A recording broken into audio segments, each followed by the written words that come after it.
ассалому алайкум дӯстон, шумо дар шабакаи Taj MMA қарор доред. Дар ягон ҷо ба ҳузур шида лайка зер кунед, мо боша видеоролика сар мекунем. чанд лаҳза пеш маросими пресс-конференсияи финалистони Гран-при PFL 2021 баргузор шуд ва дар оҷа финалист аз Тоҷикистон Лоиқ Раҷабов ҳам иштирок дошт ва журналистон ба ӯ савол доданд. аз мағлубият ҳар як варзишгар ба худаш маҳоратеро касб мекунад ки ғолибиятро ба даст биёрад. соли 2019 ки шумо дар финал шикаст хӯрда буден, чӣ гуна хатогиҳои худа омӯхтен ва шумо барои финали имсола чиро иваз карден? Лоиқ Раҷабов ба ин савол чунин ҷавоб дод: албатта ман ғалабаро бисёр фикр мекунам, аммо мутаассифона ман дар финал шикаст хӯрдам. ман бисёр фикр кардам, чанд бор ҷанга тамошо кардам, то ҳол тамошо мекунам ин ҷанга. ман мебинам ки куҷода хато кардагиам.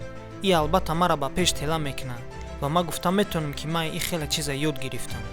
мехоҳам ин дафъа нишон диҳам, махсусан ин спарринг партнёри Натали Шултай, ва ман мехоҳам ҳама чиза нишон диҳам. мутаассифона наметавонам ҳози қатъи Натали Шулт реванш кунам, аммо метавонам дӯсти вайда нишон диҳам ки ман чӣ корода қодирам. марҳамат, суханҳои Лоиқ Раҷабов ва хитон тамошо кунед. Добрый вечер. Конечно, я предпочитаю больше побед, но, к сожалению, да, я проиграл в финале. Я много задумался, я посмотрел много раз бой, до сих пор смотрю этот бой. Я вижу, что где я ошибся больше всего там.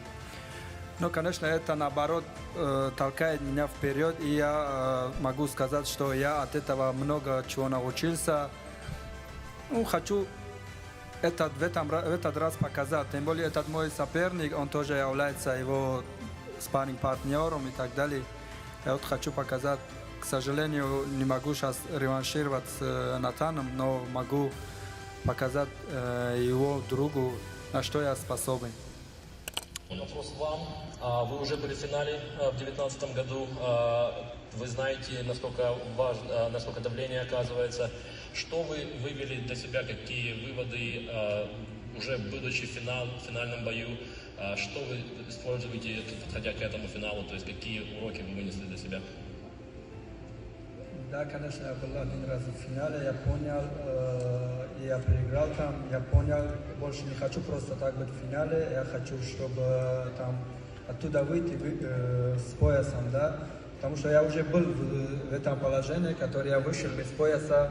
Это, конечно, неприятное такое ощущение, но в этот раз хочу, чтобы выйти оттуда с поясом. Я очень этого хочу, я не знаю, как это объяснить вам. Я знаю, что мой соперник тоже готовится усердно, сильно, чтобы забрать себе этот пояс, но вы не знаете, насколько я сильно это хочу. Я даже не знаю, могу прямо сейчас подраться, чтобы забрать этот пояс, но, к сожалению, для этого остается еще 20 чем-то дней.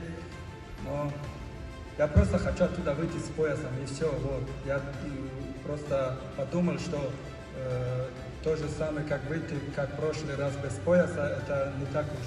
Но я не знаю, все, что суждено, так и будет. Но я бы с удовольствием взял этот пояс. хотиррасон мекунам ки Лоиқ Раҷабов шаби 27 ба 28 октябр дар Гран-при PFL 2021 бар зидди Рауш Манфиё ҷанг мекунад ва мо аллакай маълумотҳоро оиди ҷанг тайёр кардастем ва ба наздикӣ пешкаши шумо мегардонем. барои ҳамин худи ҳозир видеоро пауза монда ба шабакаи мо обуна шавем ва дар комментария Лоиқа дастгирӣ кардана фаромӯш накунем. ман ҳамаша мехонам ва беҳтариношда лайк мемонам. бо шумо хайрухуш намекунем, чунки ба наздикӣ боз вомехӯрем. то видеоролики навбатӣ, хайр. Ay Tojikistan, Hamadan Salom, Mardoi Loi, Bachoi Tojik, Ay Tojikistan.